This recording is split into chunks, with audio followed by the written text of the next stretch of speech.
રાજા એકદમ સ્વસ્થ હતા.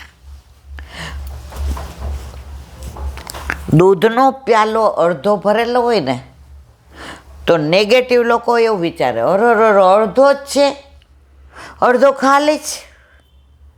અને પોઝિટિવ લોકો શું વિચારે, હજી અડધો ભર્યો છે, ચિંતા કરવાની જરૂર નથી. રાજા કે મારી પાસે 7 દિવસ છે, એણે એક પળ ન ગુમાવી. સુખદેવજી એને વચ્ચે કીધું 3-4 દી થયા તારે જળ કે અરુક, એ કે આ રસ એટલો બધો છે ને સુંદર કે બીજો કડવો રસ સંસારનો અંદર નાખવો ગમતો નથી. આપણે કથા બેઠા હોય ને દીકરાને ફોન આવે ને, મમ્મી બહુ માથું દુખે છે, કઈ ગોળી લઉં? એ ભાઈ હું આવું, તું ગમે એવી ન લેતો. હવે અહીંયા નંદઘેરું હમણાં થશે ને ચારે બાજુ વાતાવરણ એવું ને પરાકાષ્ઠા આવી ગઈ. નંદ બાવાની યશોદાજીનો શ્લોક બોલાતો હોય, નંદ આત્મજ ને ગોપીઓ ને ગોપ ને કીચ ને નંદ બાવાની ફાંદ ઉપર હાથ ફેરવીને બધા નચાવતા હોય ને યશોદાજીને બધા વારણાર. અને ત્યાં આપણે ના ભાઈ હું આવું છે, ઉભો રહો, તું નો તને ખબર ન, હું તને ચા બનાવી દઉં, હટ. આસક્તિ છે, આ પ્રેમ નથી, મોહ છે. મોહ હોય ને એનાથી ને મોહન દોરીએ. આપણે બધાય, હું એમાં બાકાત નથી, હું તમારા જ પહેલા નંબરે. હજી અમને પણ મોહ જરાય છૂટ્યો નથી. હવે કે છે એ બુદ્ધિમાં ભગવાન પ્રત્યેની પ્રીતિ જાગૃત થઈ ગઈ છે. કોણ કે સુખદેવજી, કોને કે છે? પરીક્ષિતને. માટે હું તમને અભિવંદું છું. જે મતિ ભગવાનને શોધતી હોય તે પ્રશંસાને પાત્ર છે.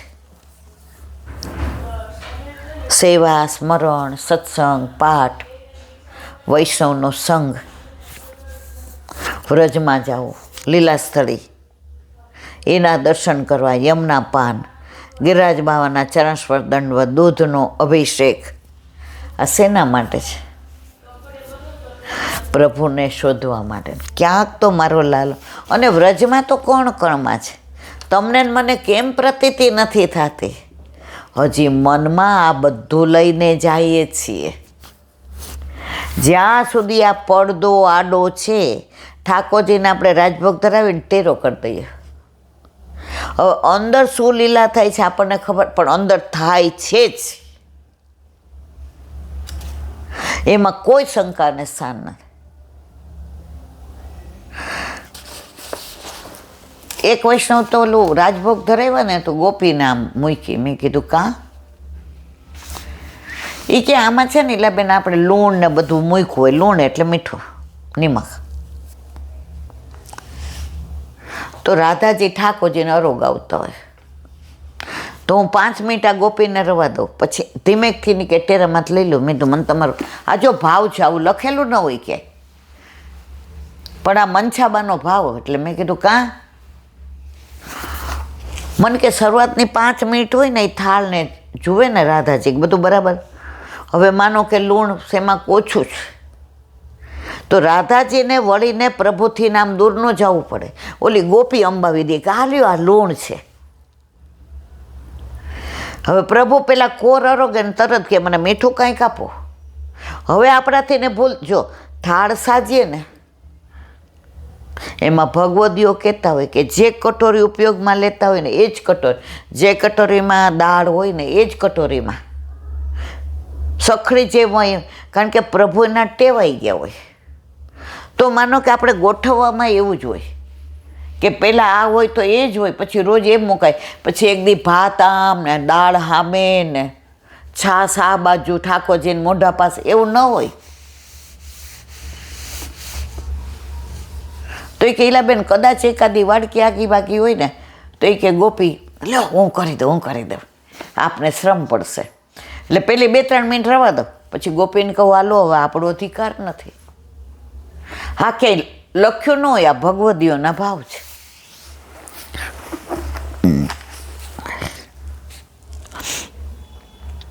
જે મતી ભગવાનને શોધીને ભગવાનમાં પ્રેમવાળી થતી હોય તેને વારંવાર જીવનમાં લાવવા જેવી છે. શ્રી સુખદેવજી પરીક્ષિતને કહે છે, શ્રી શ્યામ સુંદરની કથા સાંભળવામાં તમને નૈષ્ઠિક પ્રીતિ છે. કોઈના કહેવાથી જાગે તે પ્રીતિ જુદી, પણ સ્વતઃ જાગે તે નૈષ્ઠિકી પ્રીતિ. નૈષ્ઠિકી પ્રીતિ એટલે અંદરથી જાગેલી પ્રીતિ. કોઈ કહે કે અમુક સ્થળે કથા થાય છે, તમે ચાલો, આપણે ગયા, એ નૈષ્ઠિકી પ્રીતિ નથી. ભગવત કથાના આકર્ષણથી એના તરફ અનુરૂપ ચિત્તથી જે દોડતો આવે તે નૈષ્ઠિકી પ્રીતિવાળો છે.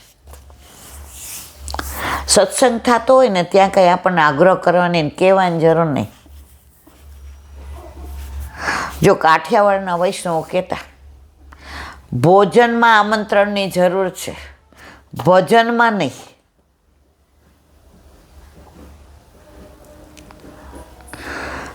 ઘણી વાર કહેતા ભૂલી ગયા હોય ને ઓલા વૈષ્ણવને ખબર પડે કે આ વૈષ્ણવ અહીંયા સત્સંગ કરે છે, તો એમાં કાંઈ વાંધો નહીં, આપણે પહોંચી જવાય. આપણા કાન આજે કેટલા પવિત્ર થાય, એમાંથી એકાદી શબ્દ આપણને લાગી ગયો તો આપણો બેરો પાર થઈ જાય. તો મારા વાલા, ભજનમાં રાહ ન જોવી, ભોજનમાં જોવી.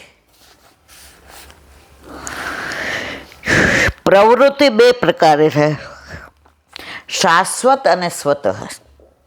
શ્રી મહાપ્રભુજી કહે છે કે જેની પ્રવૃત્તિ સ્વતઃ થાય તે પહેલા નંબરના.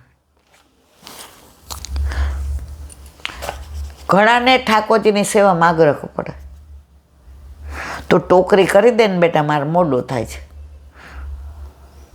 મમ્મી તમારે રોજ મોડું થાય ને મારે કરવી, એની સેવા નહીં લેવાની.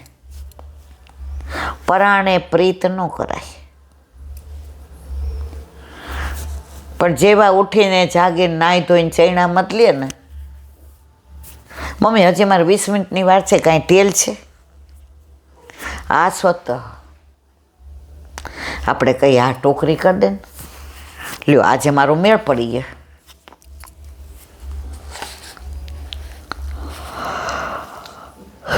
શ્રી મહાપ્રભુજી કહે છે કે જેની પ્રવૃત્તિ સ્વતઃ થાય તે પહેલા નંબરનો અને શાસ્ત્ર પર પ્રવૃત્તિ થાય તે બીજા નંબરનો.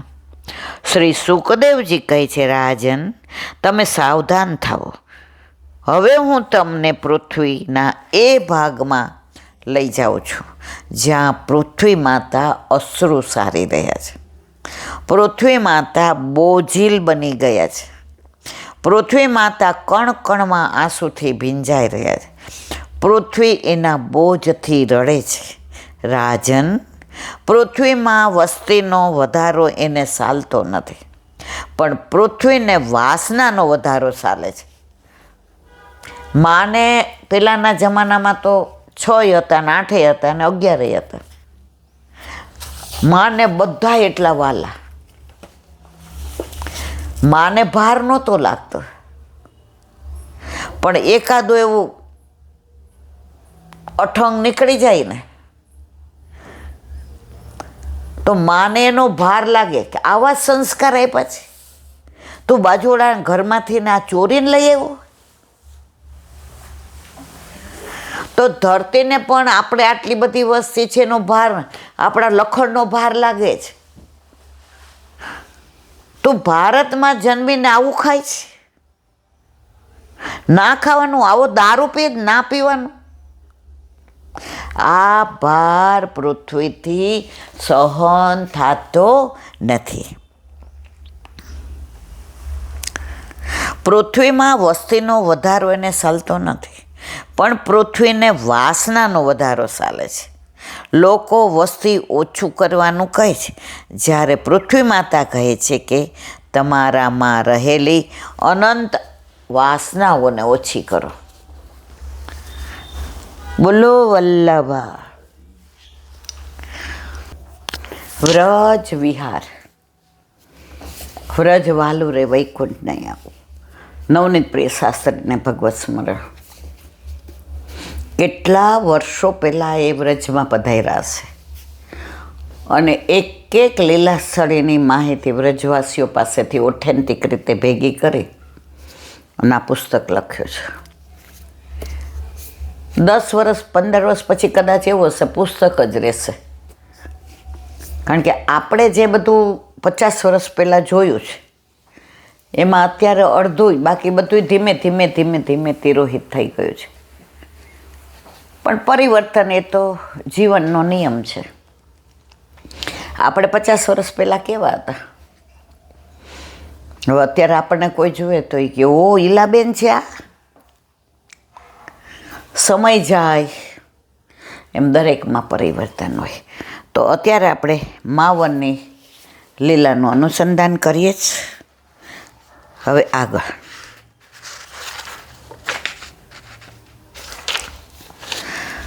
રમણ રેતી.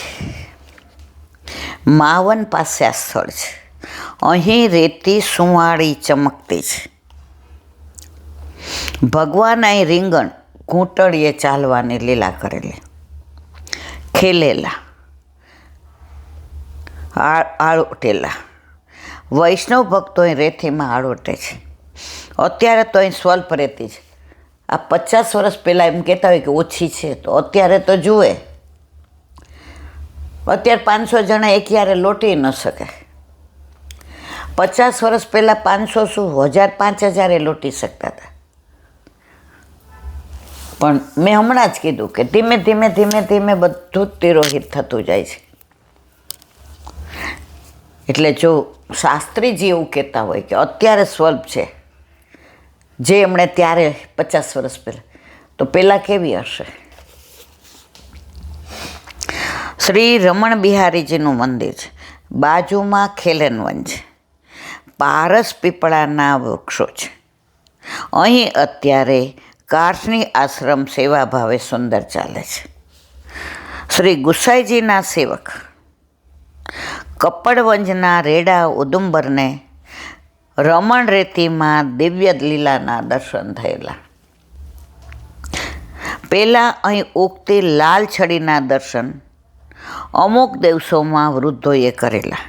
તે વખતે મેળો ભરાતો હતો. ઉગતી લાલ છડી આ વ્રજની વિશેષતા છે. બીજે બધે આવું જોવા ન મળે, પણ આ બધું પહેલાં, અત્યારે કશું જ જોવા ન મળે. પહેલાં અમે કુમુદવન જતા ને તો ત્યાં લાલ ટેર કદમનું વૃક્ષ હતું પાછળ. 20 વર્ષ પહેલાં મેં મુખિયાજીને પૂછ્યું, મને કે બેન આટલું છે ને એનો આનંદ માણો.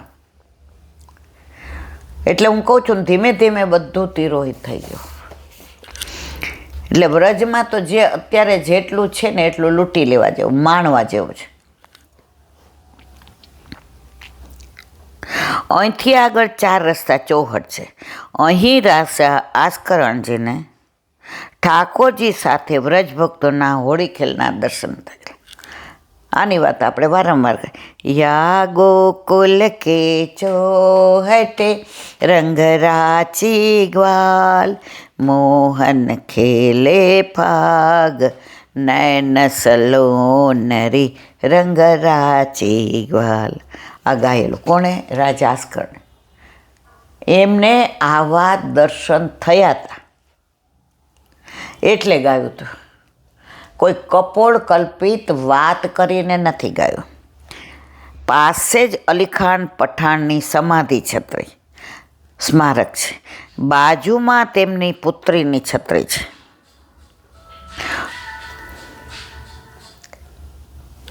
થોડે દૂર રસખાનજી તથા તાજ બીબીની છત્રીઓ છે. આગળ ગોપકૂપ છે. અહીં એક વૃક્ષના થડમાં સ્વતઃ સિદ્ધ અક્ષરો રાધે કૃષ્ણ દેખાતા. આપણે દર્શન કર્યા છે, હવેની ખબર નથી. સોમવતી અમાસે ગોપકૂપના જળથી સ્નાનનો મહિમા છે. આગળ ગોવિંદ સ્વામીનો ટીલો એટલે ટેકરો છે. તે અહીં રોજ કીર્તન કરતા. સાંભળવા પ્રભુ પધારતા. પાસે નારદ ટીલો છે. કહેવાય છે કે નારદજી અહીં 6 માસ તપ કરેલો. હવે કાલે વલ્લભઘાટ, મધુરાષ્ટક,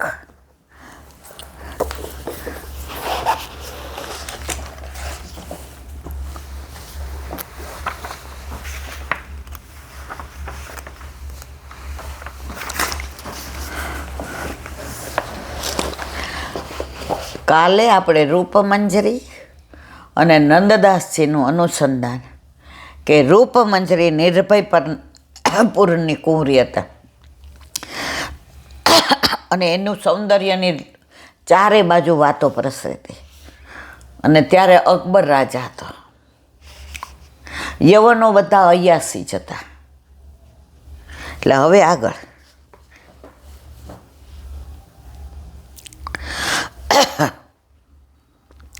રૂપમંજરી આ કાલે આવી ગયો.